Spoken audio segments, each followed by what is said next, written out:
Hello friends, welcome to ICS platform. आज है 11 October और 11 अक्टूबर करेंगे हम current affair from the Hindu, Indian Express और पीआईबी। आज मेरा वीडियो लेट आया है, वैसे रेगुलरली 10 ओ क्लॉक आता है मॉर्निंग में, बट आज आने का कारण है कि आज फेस्टिवल है, नौमी है। क्लियर, तो काम था घर में। क्लियर, वीडियो स्टार्ट करते हैं without wasting my time.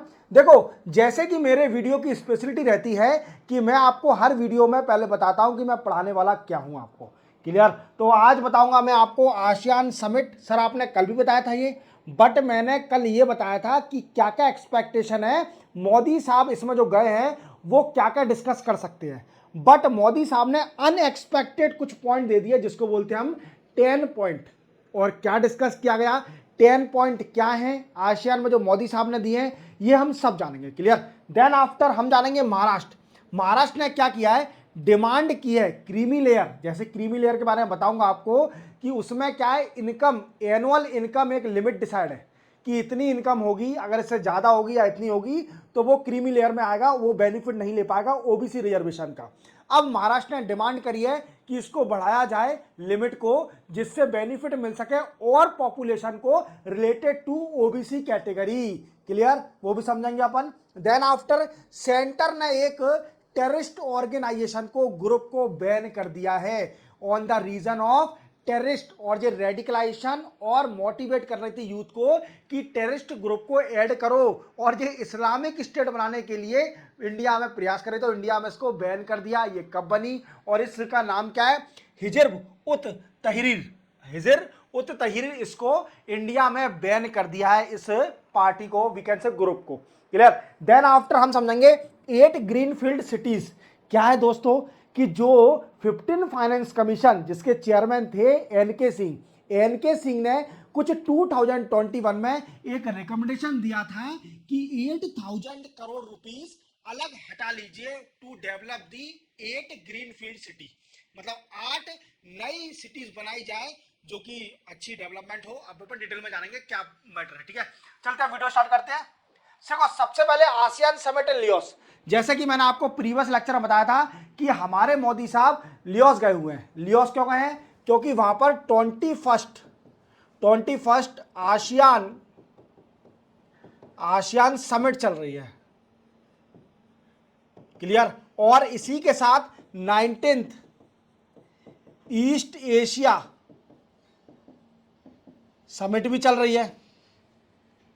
Clear, दो समिट चल रही है, एक 21st आसियान समिट और दूसरी है 19th east Asia summit. Clear, अब ये दो समिट चल रही हैं कहां पर, लियोस। लियोस कहां पर है, we can say South East Asia में, देखना ये मेंबर है। अब सबसे पहले अपन जान लेते हैं आसियान है क्या।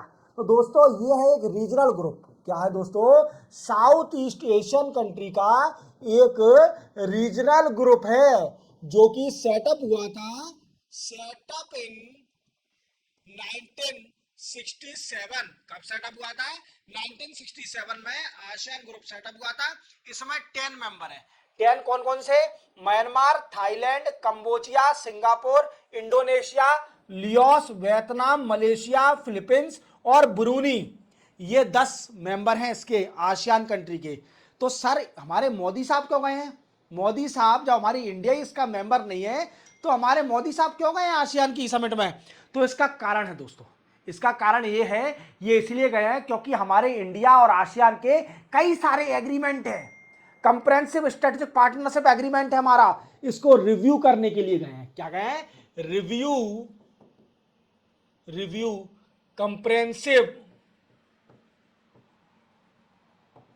Comprehensive strategic partnership. ये हमारा इंडिया का एग्रीमेंट है आसियान कंट्री के साथ। आसियान की जो 10 कंट्रियां हैं, ये ग्रुप है, इसके संग हमारा वी कैन से एग्रीमेंट है। और आपको मालूम है कि इंडिया की एक पॉलिसी भी है जिसका नाम है act east policy. Act east policy means east कंट्रियों से जो साउथ ईस्ट कंट्रियां हैं उनसे अच्छे रिलेशन बनाना। क्या रिलेशन बनाना, अच्छे relation banana, that is the policy of the act east policy. क्या है, एक्ट ईस्ट पॉलिसी। अब क्वेश्चन बनता है मेरे दोस्तों कि क्या मोदी साहब ने और क्या किया इसके अंदर।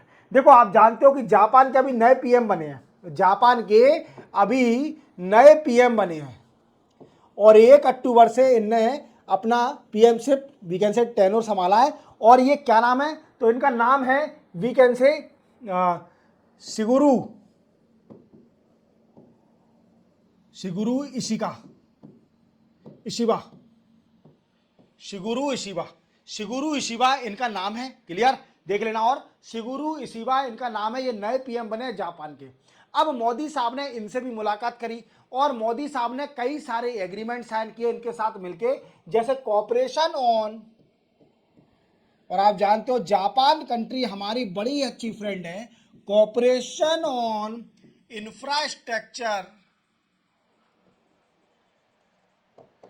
Defence, connectivity, ETC. ये कई सारे एग्रीमेंट जापान के साथ भी इंडिया ने साइन करे, क्योंकि जापान के जो पीएम हैं जो शिगुरु इशिबा, ये मिले थे कहां पर, लियोस में, जो आसियान की समिट चल रही है इसमें जापान के पीएम मिले इंडिया के पीएम मोदी साहब से। क्लियर, तो जापान के संग ये डील हो गई। देन आफ्टर क्या हुआ, आसियान से रिलेशन को और स्ट्रॉन्ग करने के लिए मोदी साहब ने 10 पॉइंट दिए। क्या दिए, 10 पॉइंट दिए, जो कि आप याद रखना। ये 10 पॉइंट इतने इंपॉर्टेंट हैं कि मैं सोचता हूं कि मोदी साहब इतने मतलब फेमस क्यों हैं इंडिया में। क्या देखो 10 पॉइंट ऐसे क्या दिए हैं, अब अपन 10 पॉइंट के बारे में जानेंगे। क्लियर, सबसे पहले जो मोदी साहब ने 10 पॉइंट दिए इंडिया और आसियान के लिए, इसको अपन समझते हैं। क्या समझते हैं, इसको अपन समझते हैं। तो सबसे पहला पॉइंट है celebrate.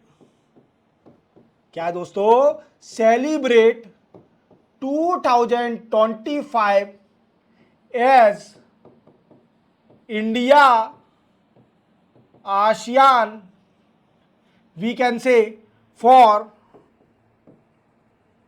Tourism. India ASEAN year of tourism in which India contribute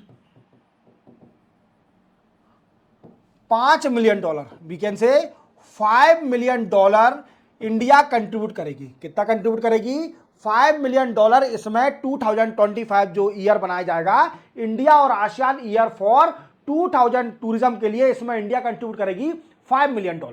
clear, इतना समझ में आ गया। फिर क्या है, दूसरा पॉइंट क्या है दोस्तों, celebrate decade act east policy through youth summit,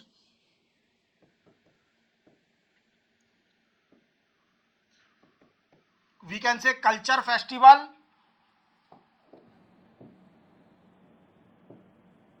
music festival,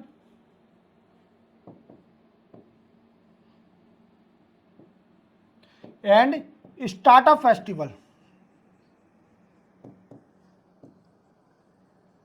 दूसरा पॉइंट क्या दिया मोदी साहब ने, दूसरा पॉइंट दिया कि जो एक्ट ईस्ट पॉलिसी है उसके 10 साल पूरे होने पर उसको सेलिब्रेट किया जाएगा।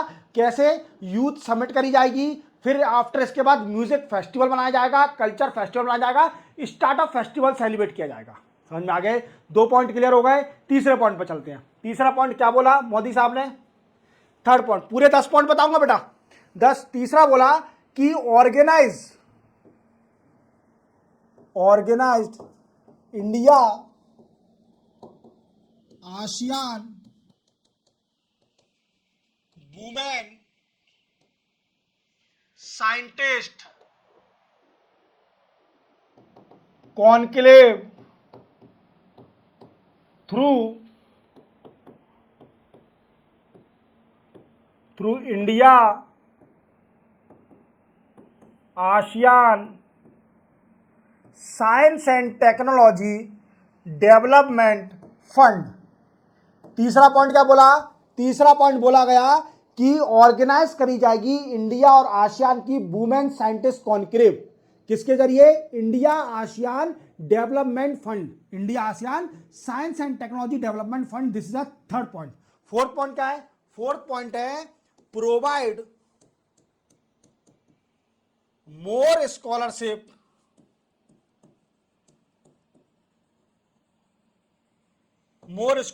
to ASEAN in Nalanda University. Nalanda University, and we can say provide new scholarship, नई scholarship in Indian Agriculture College. Indian Agriculture College. समझ में आया? Indian agriculture college. क्या बोला कि जो आप जानते हो कि जो साउथ ईस्ट एशियन कंट्री हैं वहां पर सबसे ज्यादा बुद्धिस्ट लोग रहते हैं। कौन रहते हैं? बुद्धिस्ट लोग रहते हैं। और बुद्धिस्ट लोगों को नालंदा यूनिवर्सिटी, आप जानते हो कि Nalanda university is famous for the Buddhist education. किसके लिए? बुद्धिस्ट एजुकेशन के लिए। तो इंडिया ने बोला कि हम स्कॉलरशिप देंगे आसियान स्टूडेंट को कि वो नालंदा यूनिवर्सिटी में पढ़ें, और जो इंडियन एग्रीकल्चर जो कॉलेज है उसमें भी नए आसियान के स्टूडेंट को स्कॉलरशिप दी जाएगी। क्लियर हो गया इतना? देन आफ्टर और समझते हैं क्या है फिफ्थ पॉइंट है कि review India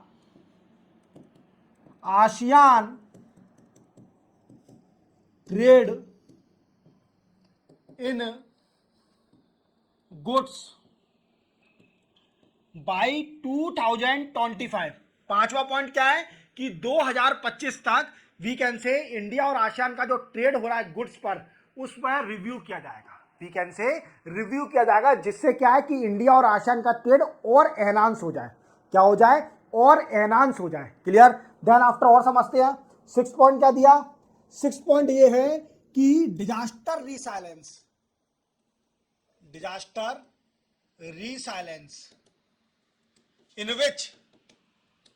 in which India contribute $5 million। कितना? $5 million इंडिया कंट्रीब्यूट करेगी डिजास्टर रीसाइलेंस इंफ्रास्ट्रक्चर में। क्या है? आप जानते हो डिजास्टर सबसे बड़ा मेजर फैक्टर है, चाहे वो नेचुरल डिजास्टर हो चाहे वो ह्यूमन मेड डिजास्टर हो।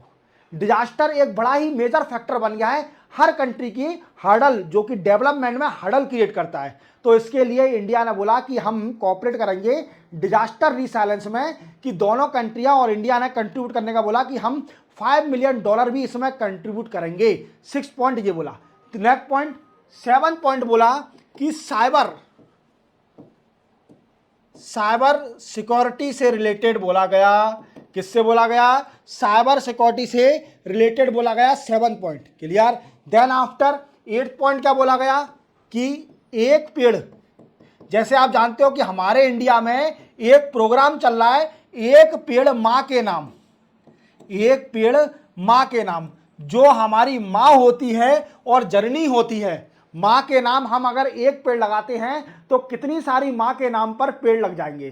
तो इसी को वी कैन से वर्ल्ड में ग्लोबली इसको पहचान देने के लिए, वी कैन से इसको ग्लोबली पहचान देने के लिए इंडिया ने वी कैन से एक पेड़ मां के नाम स्टार्ट किया। क्या स्टार्ट किया? एक पेड़ मां के नाम स्टार्ट किया, और जिसको ग्लोबली आसियान में भी लेके जा रही है इंडिया। तो आप देख रहे हो कितने सारे पॉइंट इंडिया ने बोले हैं। 8 पॉइंट। अब 9 पॉइंट समझते हैं क्या बोला है। 9 पॉइंट है कि ग्रीन हाइड्रोजन।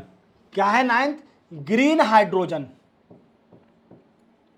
ग्रीन हाइड्रोजन पर कोऑपरेट करेगी दोनों कंट्रियां। ग्रीन हाइड्रोजन पर कोऑपरेट करेंगी दोनों कंट्रियां। और 10 पॉइंट है। 10 पॉइंट क्या है दोस्तों? 10 पॉइंट है कि we can say health ministerial track. दोनों कंट्रियां हेल्थ मिनिस्ट्रियल ट्रैक पर करेंगे। तो आप पूरी तरह समझ होंगे। 10 के 10 पॉइंट मैंने आपको क्लियर करे हैं कि 10 के 10 पॉइंट क्या है। तो देख रहे हो इंडिया की वैल्यू देखिए, जो इंडिया अभी आसियान में गई है, और आसियान कंट्री समझती है कि इंडिया की वैल्यू, क्योंकि आप जान रहे हो कि चाइना का इशू चल रहा है आसियान कंट्री के साथ। और किस बात पर? कि जो साउथ चाइना सी है उस पर चाइना चाहती है कि मेरा कंट्रोल हो, और साउथ चाइना सी एक बड़ी स्ट्रेटेजिकली इंपॉर्टेंट सी है, because as per the some data 55% of the global trade pass through South China Sea, that if China will control over the South China Sea, then it hurdle the trade between or among the country. Clear? समझ रहे हो आप मेरी बात को, मैं क्या कहना चाह रहा हूं? तो 10 पॉइंट आप पूरी तरह समझ गए। देन आफ्टर और क्या डिस्कस हुआ? देखो मोदी साहब होते हैं जब कहीं गए हैं और इंडिया इसका मेंबर भी नहीं है आसियान का, तो कुछ ना कुछ अच्छा करके ही आएंगे। क्लियर? तो देखो फिर दूसरा क्या डिस्कस किया गया? दूसरा डिस्कस किया गया कि India will share its experience in digital public infrastructure. Digital public infrastructure like Aadhaar card और UPI for unified interface, unified payment interface. आप जानते हो कि कई सारी कंट्रियां हमारे साथ डील करना चाहती है कि यूपीआई हमको भी दो। यूपीआई और रुपए कार्ड की कई सारी कंट्रियों के साथ डील हुई है इंडिया की कि यूपीआई की टेक्नोलॉजी हमको भी देना चाहिए। जो आप यूपीआई क्यूआर कोड स्कैन करते हो, ये इंडिया की खोज है, इंडिया की national payment corporation of India, जिसको बोलते हैं एनपीसीआई। क्या है? एनपीसीआई की देन है यूपीआई। तो आप पूरी तरह समझ गए होंगे कि मोदी साहब ने आसियान में जाकर क्या क्या बोला। क्लियर? चलते अपन नेक्स्ट न्यूज पर। नेक्स्ट न्यूज है, Maharashtra demanded increase limit in creamy layer. क्या होता है क्रीमी लेयर? देखो आप जानते हो कि हमारे इंडिया में रिजर्वेशन दिया जाता है। रिजर्वेशन कौन कौन बेनिफिट लेता है? OBC, schedule caste, schedule tribes, और जो कि वीकर सेक्शन है, इकोनॉमिकल वीकर सेक्शन, जो भी जनरल कैटेगरी में आते हैं, इकोनॉमिकल वीकर सेक्शन। क्या है weaker section? Economical weaker section, ये सारे रिजर्वेशन का बेनिफिट लेते हैं। क्लियर? अब क्या है, ओबीसी में क्या है, एक लेयर होती है जिसको बोलते हैं क्रीमी लेयर।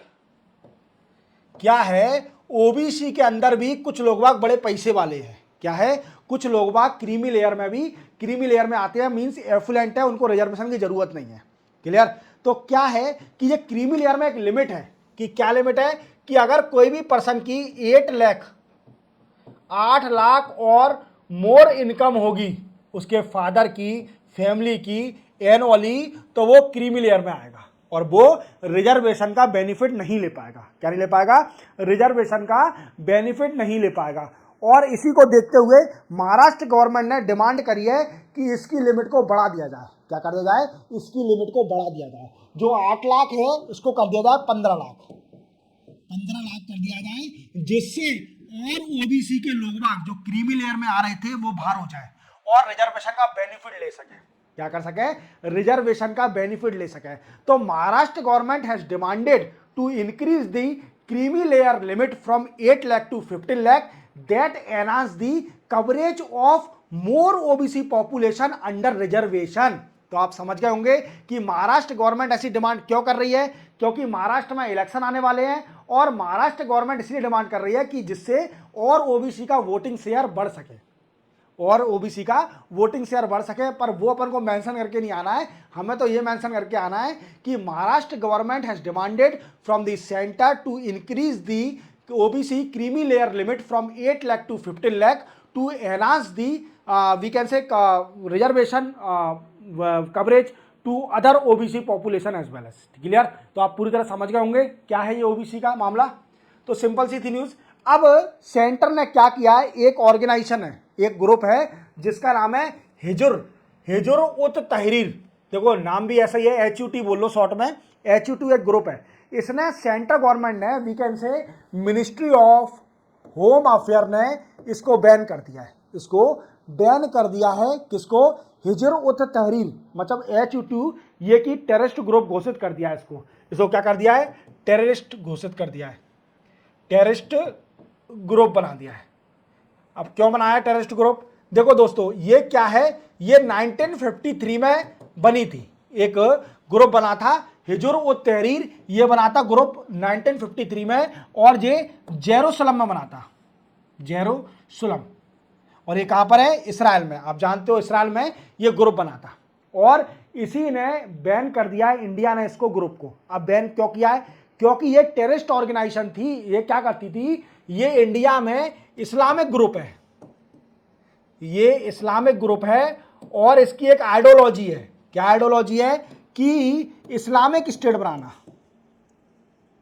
इस्लामिक स्टेट बनाना।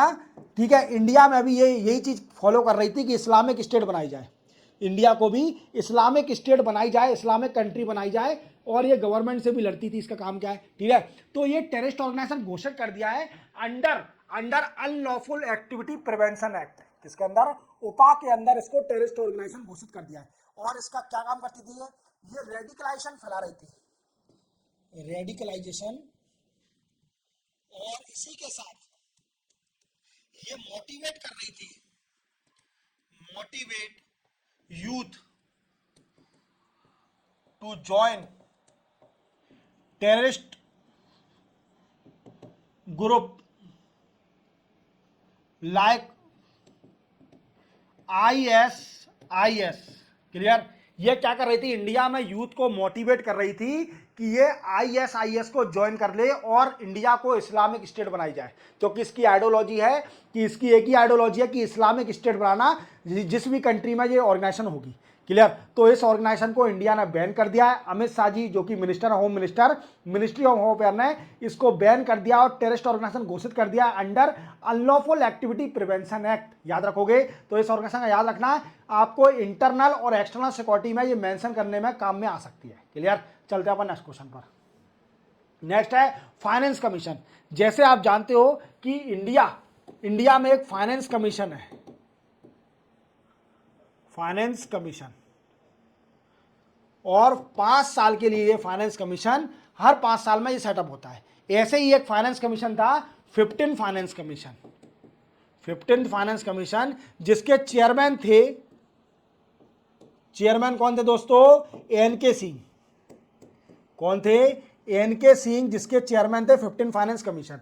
इसने 2021 में एक रिकमेंडेशन दिया था। We can say finance commission ने, 15 फाइनेंस कमीशन ने 2021 में एक रिकमेंडेशन दिया था कि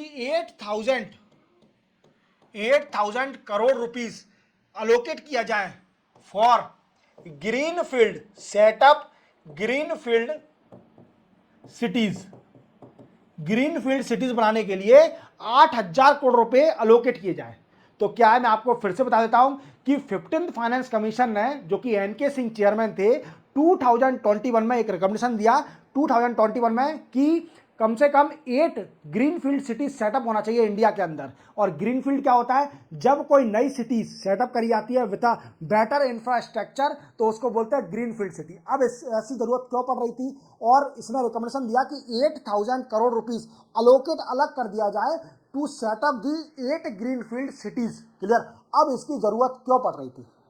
इसकी जरूरत क्यों पड़ रही थी ग्रीनफील्ड सिटीज की? जैसे आप जानते हो कि हमारे इंडिया की जो सिटीज हैं वो कंजस्टेड होती जा रही हैं। वी कैन से पॉपुलेशन, इतनी डेंसिटी हो गई है पॉपुलेशन की, क्या बताओ कि इतना कंजस्टेड हो गया है, बिल्कुल बिल्कुल मकान चुपके चुपके हैं। ठीक है, तो लोग बाग भी इतने हो गए। तो क्या है कि इंडिया, जो फाइनेंस कमीशन ने रिकमेंडेशन दिया था कि 8,000 करोड़ अलोकेट किए जाए और नई 8 सिटीज बनाई जाए ग्रीनफील्ड सिटी, और इसके लिए स्टेट से प्रपोजल मांगा जाए। क्लियर?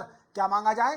प्रपोजल मांगा जाए। तो ऐसे ही अपन कई सारे प्रपोजल लिए, बट सेंट्रल गवर्नमेंट ने, सेंट्रल गवर्नमेंट अभी तक is not yet yet decided.